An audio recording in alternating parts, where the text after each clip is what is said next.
proportions. First one is pretty simple.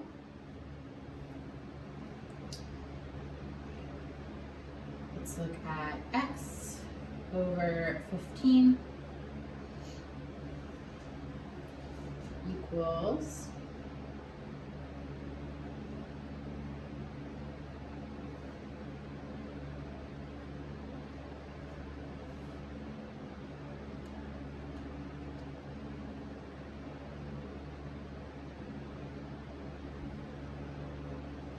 x over 15 equals 9 over 45.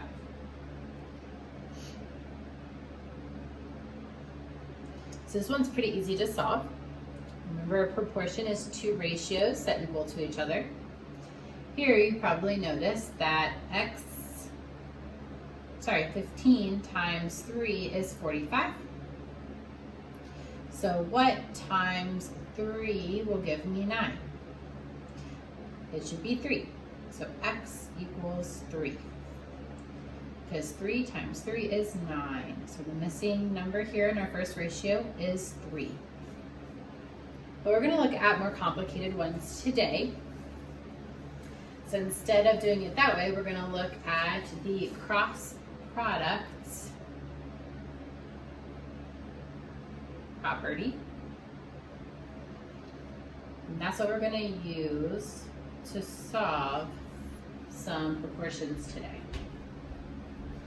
So number 2, y over 5 equals 8 over 4.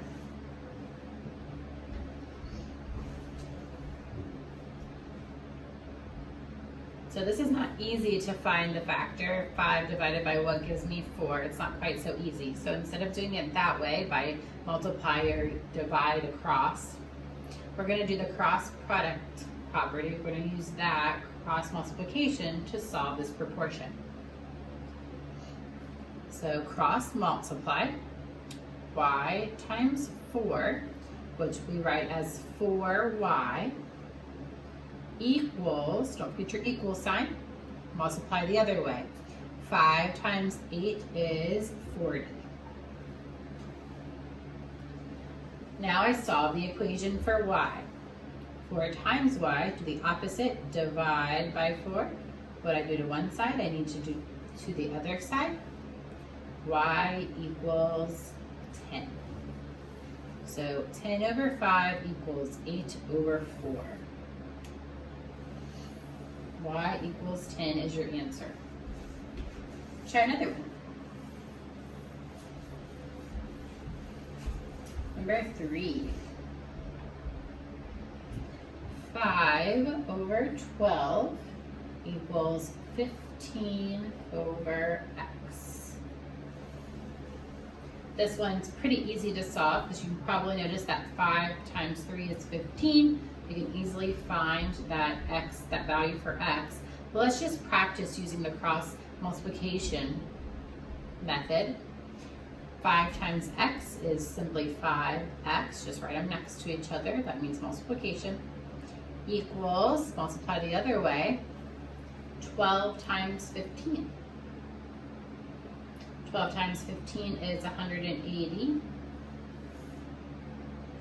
To solve for x, I simply divide both sides by 5.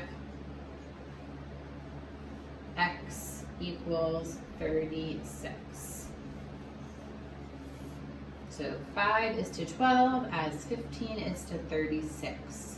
But 36 is the denominator of your second ratio. Okay, let's try a couple that are a little harder. Number 4. Let's use a b this time instead of x. b plus 3 over 5 equals 7 over 2. So this one's a little bit harder because we see addition in our numerator, that first ratio. So when I multiply, it'll be 2 parentheses b plus 3. That b plus 3 has to stick together.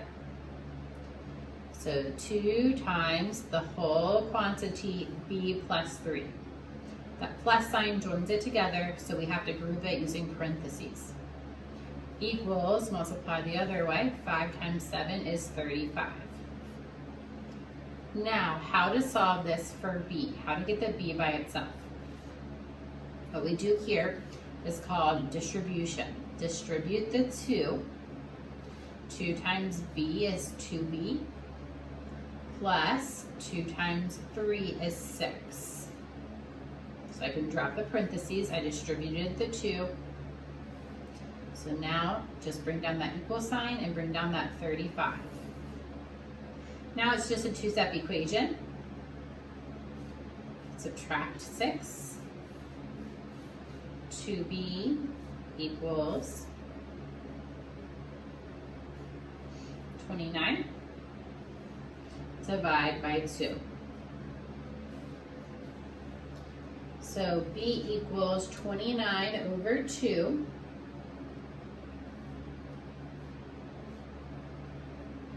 Or you can write it as a decimal, 14.5.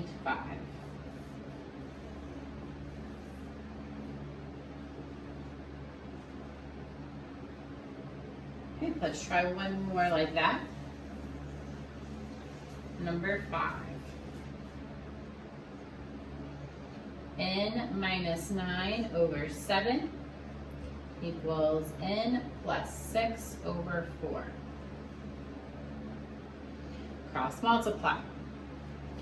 4 times n minus 9. Remember, 4 goes in the front. N minus 9 has to stick together. That subtraction sign joins it. Joins the n and the 9. Equals, here, same thing. 7 parentheses. This has to stick together inside the parentheses. And plus 6. I have to distribute on both sides. When I distribute, I use multiplication. 4 times n is 4n, minus 4 times 9 is 36. Equals, same thing on this side. 7 times n is 7n, plus 7 times 6 is 42. To solve this equation, I need to group the n's on one side of the equal sign, group the numbers on the other side of the equal sign. I'm going to go ahead, I tend to move my variables to the left, so I'm going to go ahead and do that. Subtract 7n away from the right side, and then on the left side I have to do the same. Only write it under 4n because they're like terms. Do not write it under the 36. So negative 3n, bring down everything else, minus 36 equals, cross those out, 42. Add 36, just a two-step equation now.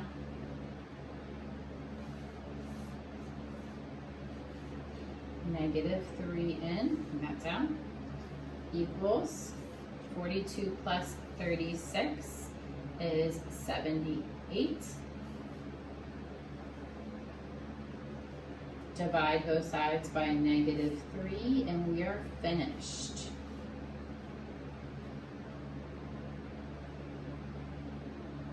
I should give you negative 26.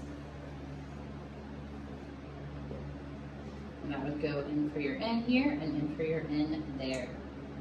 Answer is n equals negative 26. So that is how to solve proportions using cross multiplication.